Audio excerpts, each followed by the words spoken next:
You know, this place is a canvas. This place is an opportunity for creatives just like us to make a mark. You can do things here that you can't do in other places. That's pretty compelling.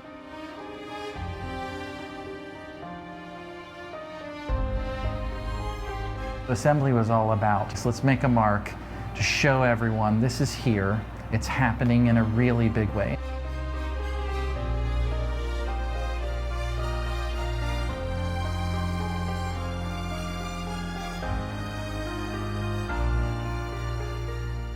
We made assembly to be sort of the center of gravity for the creative and technology industries here in Hampton Roads, to bring amazing creative and technology companies together, have them share sort of a space under one roof, do all the amazing work that they're doing for brands around the world, products and services, and see what happened when those people all got together. It's an arresting space when you walk in, these sort of towering ceilings, natural light everywhere, the historic character of the building, the terrazzo floors, the exposed ceilings. I mean, it's a stunning space on its own.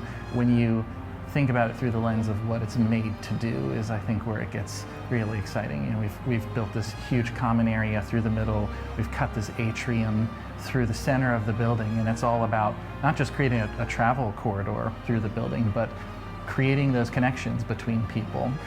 As you walk through this first phase, this first building, you're seeing all of these amazing companies, all the people in this work, literally building world-class products and services. Just to take that in, not just the character of the building, but the character of what's happening here is probably where it gets exciting on another level. When we opened WPA, we immediately kind of followed Drew to the core of downtown, as did many of our other friends who started companies. It was writers, architects, artists working together to attract and retain talent in Norfolk. All of us had been grappling with the idea of, in order to accelerate our own companies, we needed to have all of these spaces and tools at our disposal. We needed large meeting spaces, we needed casual meeting spaces, we needed podcast rooms. None of our companies could afford to do any of those things on our own. And thinking about this in terms of pooled or shared resources, could we do this in such a way that we could outfit a building with 15,000 square feet of shared amenities and, you know, not only save on resources doing that, but actually have these spontaneous collisions where we're running into other people who can help push us and our ideas and our companies forward. So that's really the genesis of the idea. And then that took a very physical form in the design of the building. How do you design a building so that it welcomes people in, it draws them up through central spaces where people are almost forced to run into each other. And that's the stair that spans from the lobby up to the 5th floor, the new penthouse. And that's how we run into each other every day. We were the first tenant to move into Assembly. We are the front door to the entrepreneurial and startup ecosystem here in Hampton Roads and the 757. We're so privileged to have studios, which is a one-of-a-kind model, be housed in an office campus as unique as Assembly, where we're surrounded with innovators and creatives and people that are challenging the status quo in whatever their respective industry is.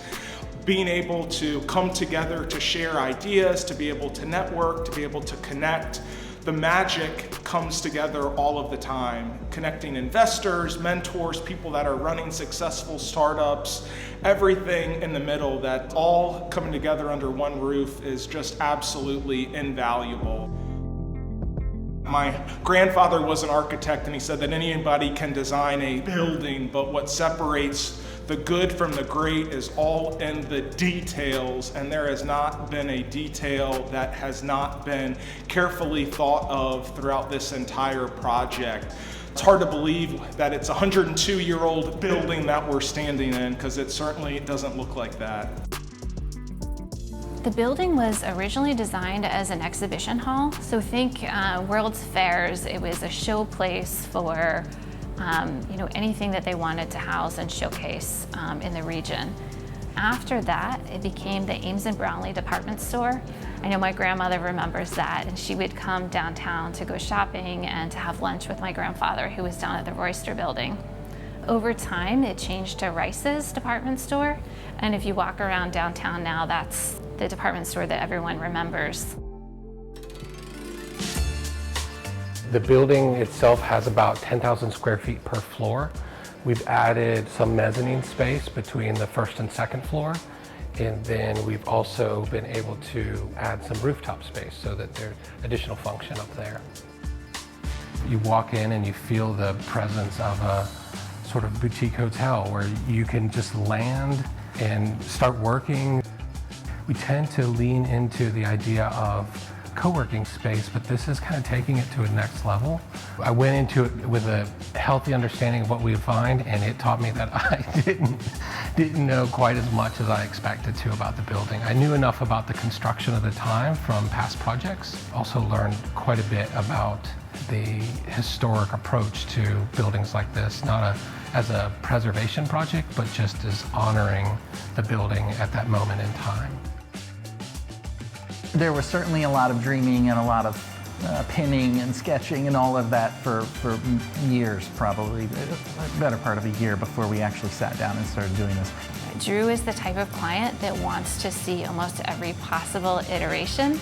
So with every programmatic piece or every room in here, we kind of tessellated in every different direction so he could see what it looked like or felt like to have the sunlight come through with the shared meeting room here and the coffee shop here versus this other location. So we probably have 50 different floor plans for this building.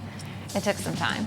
Goal number one is bring out the character of the space. I mean, the character of the space by itself is remarkable. If we can just bring that out, we get a magnificent building. And then our challenge was, how do we add to that a modern character that respects the history and feels appropriate for the space, but brings it to life as this modern business hub?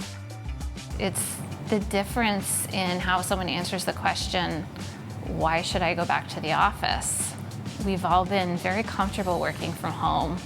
We get dressed comfortably, we're close to the fridge, we could take walks.